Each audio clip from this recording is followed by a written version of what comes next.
Bienvenue dans ce webinaire sur les content pickers Vedia pour les découvrir ou les redécouvrir. Donc, en fait, on va faire une petite introduction d'abord. En fait, on voulait commencer par afficher ce visuel pour montrer que c'est assez frappant de voir tout ce qu'on peut recenser comme solution dans la MarTech. Aujourd'hui, chaque utilisateur va utiliser en moyenne 10-20 solutions, ce qui montre qu'on est tous hyper connectés. Donc, en fait, le DAM, qui a commencé comme un outil pour les photographes, est devenu un outil stratégique pour le marketing en se connectant au CRM, au CMS, au PIM, donc il n'est plus isolé. C'est pour ça qu'on a créé un connecteur. Mais qu'est-ce qu'un connecteur? C'est donc une extension qui va se positionner dans un logiciel et qui permet d'aller afficher, sélectionner des médias du DAM sans quitter l'univers du logiciel. Donc, par exemple, si on va utiliser Photoshop, on va pouvoir partir à partir de Photoshop, cliquer sur un bouton qui ouvrira directement le DAM, sélectionner ces médias et les travailler dans Photoshop. Donc, Vedia a créé justement du coup un connecteur universel pour votre solution DAM, avec donc une intégration fluide avec votre écosystème applicatif, un accès direct aux médias depuis les outils marketing du quotidien, et une recherche, une sélection et une personnalisation facilitée. Du coup, on en a 6 qui sont disponibles pour faciliter le flux de travail et l'intégration des médias. Donc InDesign, Photoshop, Illustrator, PowerPoint, Word et Outlook. Et après, on en a 36 autres prêts à l'emploi pour des intégrations typiques. Donc, vous avez la liste ici que vous pourrez aller consulter via la présentation qu'on vous enverra. Et là encore, si une intégration est manquante, on propose aussi un Vedia connecteur Content Picker universel pour intégrer dans votre logiciel cible. Je voulais faire une petite étude de cas pour un de nos clients, groupe leader dans les produits laitiers, qui justement a 12 000 employés, 40 filiales, 19 pays, qui dans son gamme a 111 000 assets, 5 000 users et 220 contributeurs com et marketing. Et ben eux, en fait, ils se servent du DAM pour centraliser les packshots dans un référentiel unique, garantir l'utilisation correcte sur tous les canaux et aussi évidemment intégrer les sites web des différentes marques ainsi que les sites de e-commerce de ses clients. Donc eux, ils ont 2 cas d'usage qui ont permis de booster l'adoption du DAM. Et du coup, le premier cas, c'était d'intégrer des assets pour les collaborateurs du marketing. Donc en fait, ils avaient besoin d'intégrer des assets du DAM corporate avec des éléments de communication ou des visuels produits dans leur présentation Word et PowerPoint. Et c'est là qu'on a proposé le Content Picker Office, qui leur permettait de ne pas changer d'outil. Et selon leurs propres mots, c'était révolutionnaire pour le marketing. Ouais, Malika, ça c'est hyper intéressant parce que par exemple, moi, si je suis commercial dans cette marque et que je dois aller démarcher des grands distributeurs, la grande distribution, et ben simplement avec mon outil préféré PowerPoint pour faire mes présentations, je me connecte directement via le Content Picker sans sortir de mon outil et puis je récupère les dernières versions des packshots. Et on sait très bien que les versions des packshots, normalement, on n'a jamais la bonne version. Donc, plutôt que d'aller me connecter aux dames, ou pire encore, d'aller chercher une mauvaise et une vieille version de mes visuels, avec le Content Picker, j'ai tout de suite la bonne version et je la glisse et la dépose dans ma slide et je suis prêt à partir en clientèle. Merci pour l'exemple. Ça, c'était donc le premier cas. Et le deuxième cas qu'ils avaient, c'était d'intégrer des assets pour les webmasters. Donc, eux, ils sont connectés avec 5 plateformes distributeurs et ils diffusent sur 2 sites de marque. Et bien là, on a pu proposer le Content Picker Pro qui permettait d'intégrer depuis leur CMS des visuels produits et les visuels de marque sur le site internet de marque. Ouais. Et ça, c'est assez intéressant parce que donc, il n'y a pas que des gens de cette marque qui travaillent sur leur site web, il y a aussi beaucoup d'agences qui travaillent sur WordPress et qui font du contenu. Et là encore, plutôt que d'aller chercher une image un peu générique d'un fromage pour illustrer une recette ou pour illustrer une nouveauté, là, ça devient hyper intéressant pour le webmaster de l'agence d'ouvrir son WordPress et avoir immédiatement tous les visuels qui sont les plus à jour, qui ont été validés, qui ont la bonne image de marque et le bon branding. et juste de les glisser-déposer dans la page WordPress. Et donc, ça marche comme un jeu de construction avec des visuels toujours à jour. Donc ça, c'est vraiment super. Et du coup, maintenant, Olivier, tu peux en profiter pour nous présenter, nous démontrer les différents types de content pickers que nous avons. Exactement. C'est moi qui vais prendre le partage du coup. Et moi, je vais vous présenter quelques content pickers. Alors, je ne vais pas vous présenter les 39 parce que je vais vous épargner ça, mais vous allez voir rapidement les plus importants. Et je pense que tout d'abord, c'est assez intéressant pour vous de voir d'où je vais partir en fait. Ça, c'est le Dame Vedia de démonstration. Et donc, vous voyez que moi, si je n'ai pas de content picker, je peux faire des recherches, bien sûr, et puis je peux télécharger sur mon poste des versions des visuels et les mettre dans PowerPoint, Word, Excel. Je peux les mettre dans InDesign ou Photoshop. Mais ça, c'est justement ce qu'on ne veut pas faire. Ce qu'on veut faire, c'est amener ces visuels, toute cette richesse, directement dans les outils du quotidien. Alors, je pense que quand on est communicant ou marketeur, un de ces outils du quotidien, ben, c'est bien PowerPoint ou Google Slide. Et là, vous voyez que donc, vous reconnaissez l'interface. Ce que vous n'avez sans doute encore jamais vu, c'est cette petite interface ici sur la droite, où finalement on retrouve une version verticale et hyper compacte de Vedia, avec absolument tous les visuels que je viens de vous montrer. Et donc, je peux faire des recherches. Et très simplement, lorsque j'ai trouvé la bonne image, je peux l'intégrer directement dans mes slides. Et quel que soit le format de l'image originale, on va intégrer une image exactement au bon format, dans la bonne résolution, quelque chose qui ne va pas trop alourdir les PowerPoint, mais qui fait quand même des très jolies présentations. Donc je peux le faire autant de fois que je veux. Et donc c'est très intéressant parce que aussi on va garder la trace que cette image a été intégrée. Donc ça nourrit les statistiques. Et ça, c'est aussi intéressant pour les managers de dames de savoir qu'est-ce qui s'est passé, quels ont été les visuels qui ont été intégrés. Je vais supprimer ces images parce qu'on a également d'autres fonctionnalités dans VDA et vous le savez, on a la fonctionnalité de suppression de fond.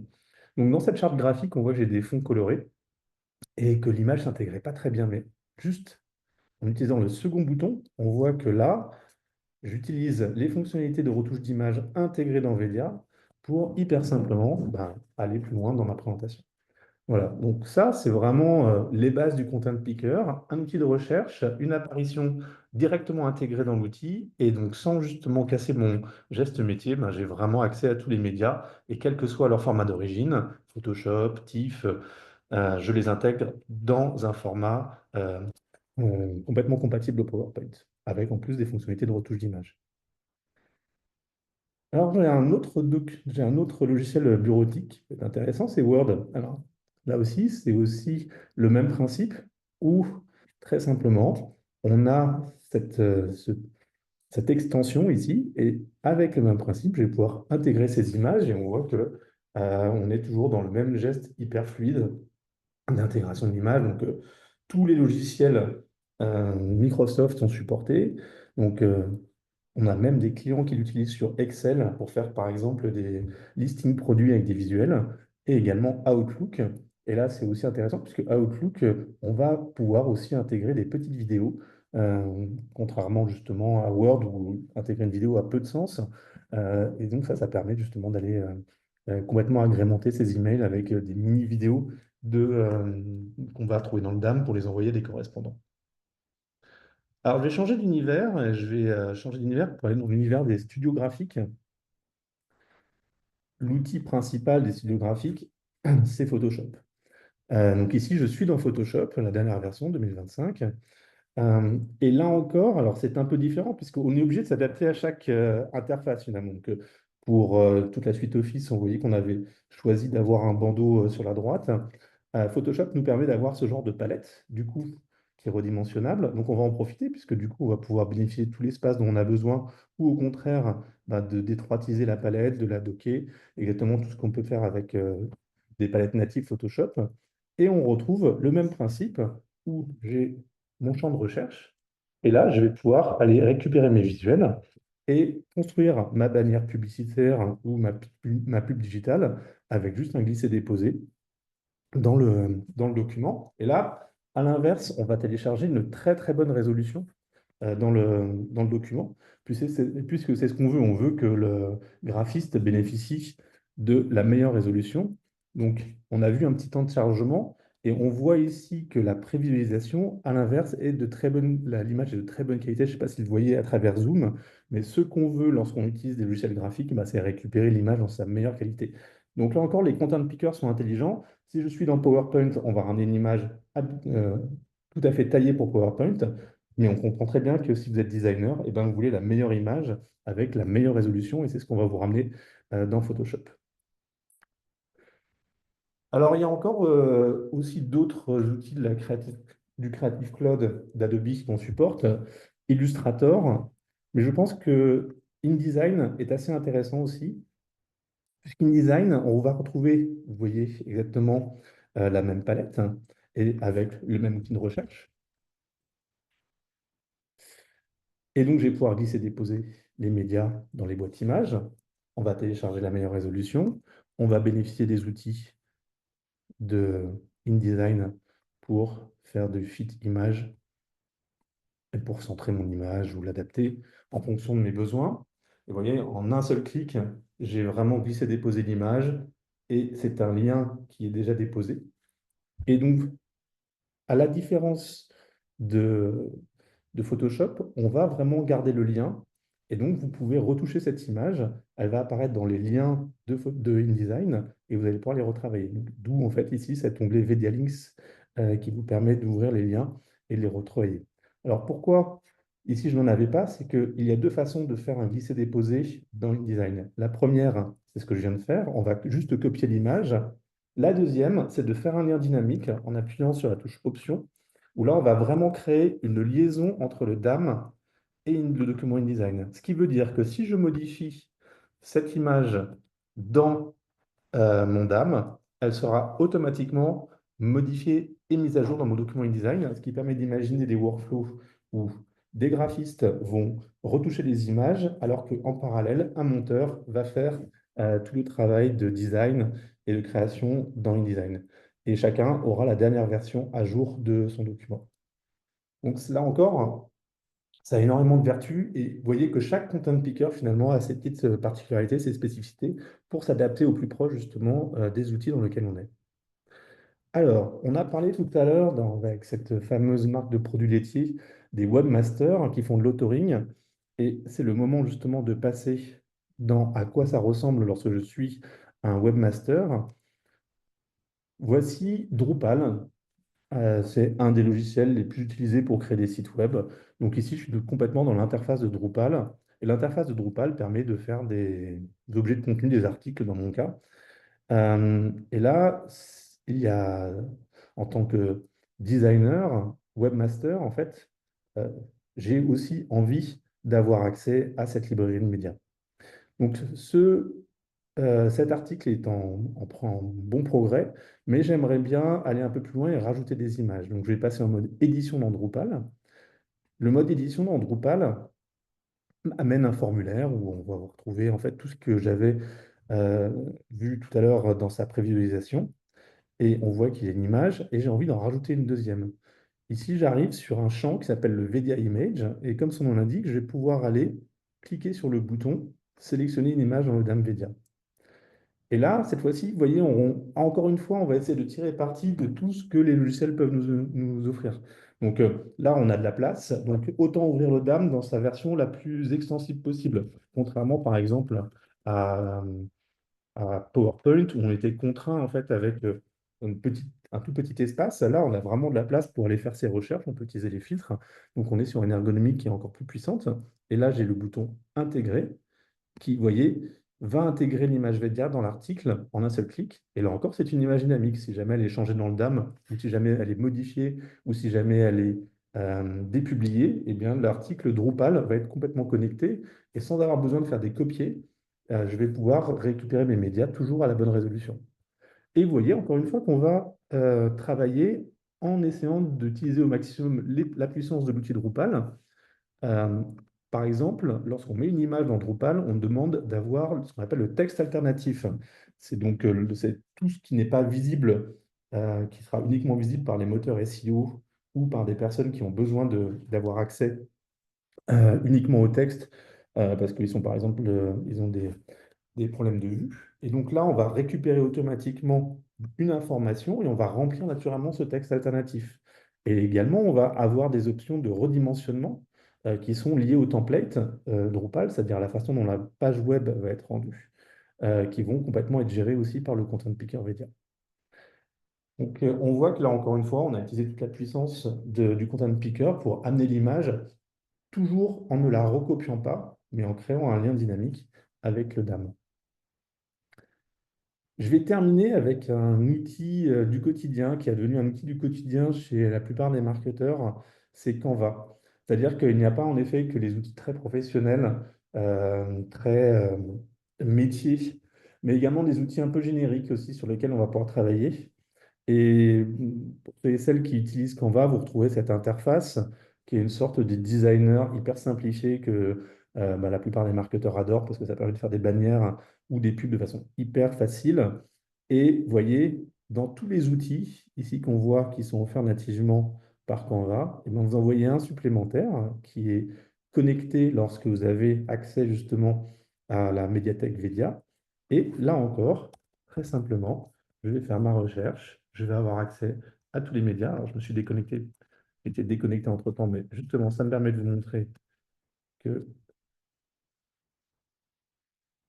le système reconnaîtra en fait le DAM dans lequel vous êtes. Et bien entendu, vous vous connectez avec votre nom d'utilisateur et votre mot de passe. Et donc, vous avez accès uniquement aux images pour lesquelles vous avez les droits. C'est-à-dire, je ne vais pas vous montrer toutes les images si jamais vous avez des restrictions dessus. Et là encore, on est dans le même principe, c'est-à-dire que cette image, elle me plaît bien, je vais la glisser-déposer dans cette boîte, et donc je vais pouvoir construire très rapidement et très simplement ma création Canva, vous voyez, sans avoir besoin d'en sortir, sans avoir besoin d'exporter des images, euh, tout en restant dans le même univers. Donc voilà, Malaika, tu vois, c'était un peu une illustration quelques content pickers parmi tous ceux qui sont proposés. On retrouve à chaque fois les mêmes principes de recherche simplifiée.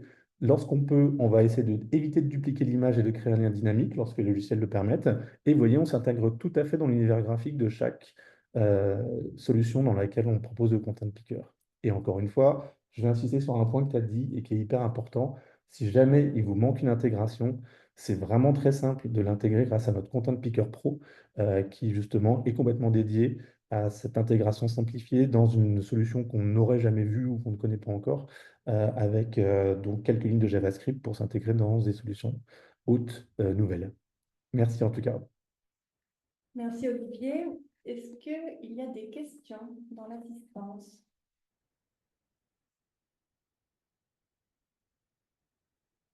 Pas de questions, tout était clair. Bon, de toute façon, vous pouvez me contacter soit le commercial, soit moi pour toute demande d'information. Et puis, vous recevrez ce lien par mail. Voilà. On va se quitter là alors. Ben, merci en tout cas de tous et toutes d'avoir été jusqu'ici avec nous et ben, on vous souhaite une très bonne journée. Merci, au revoir.